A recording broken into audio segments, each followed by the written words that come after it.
Sino yung kailangan nito? Nandun na yung extension. Nandun na. Oo. Okay na yung ano, yung sinabi ko sa'yo.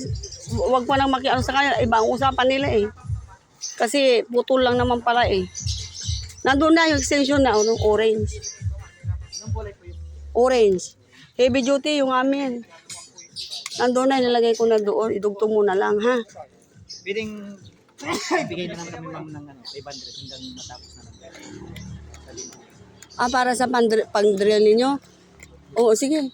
Kausapin ko na. Huwag na Kuyomatic kasi iba yung drilling nila eh. Araw-araw nagdi-drill sila eh. Oo, sige. Kausapin ko na. Matapos na po yung project. Pero hindi naman gaanong marami. Kasi alam mo naman ang kuryente dito, iba ang presyo, di ba? Sige, sabihin ko na lang sa kapatid ko doon. Isang grinder lang. Oo, oo. Sige. Anuin ko na lang yung ano.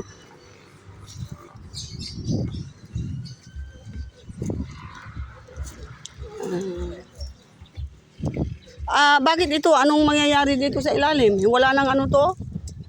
Ma'am? Wala nang hollow block yan? Wala nang... Ay, wala naman. Open na siya dito sa ila. Ibig mo sabihin, iyon lang ang mayroong ano, hollow block? Ano ito? Anong ilalim nito? Open na siya ma'am. Kasi ito ma'am, ano na to eh, yung touring nito, ano na yung lumber. Yung tab dito. Tabla na, ang ilalim. So, kailangan mapinis ang ilalim. Hindi pwede naman ma-finish ito ma'am pag Kasi kung ilalagay mo na yung flooring, hindi pa na paplastado ang ilalim, paano mo paplastaduhin? Di ba?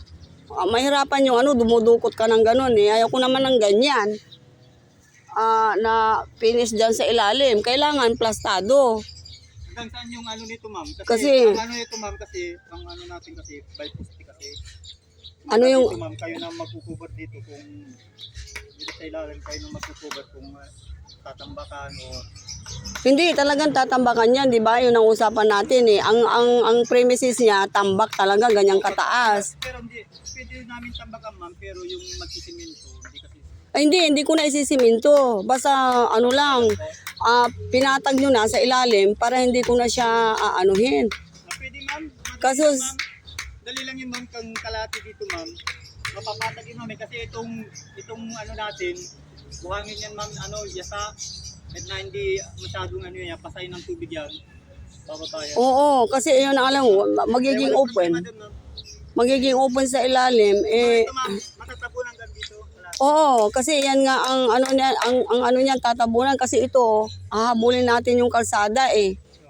Katulad din ma'am, mataas na siya. Mas mataas na sa kalsada yung tuloy natin. Ayun na nga, hindi, yun ang talagang target kasi tumaas man yan, nandan na tayo. Kaya ganyan, dito nataas yung ano natin ma'am, tubo natin. Kaya yung dito, Ma-plug siya ma'am. ikuha nyo na lang, iplastado nyo na lang siya.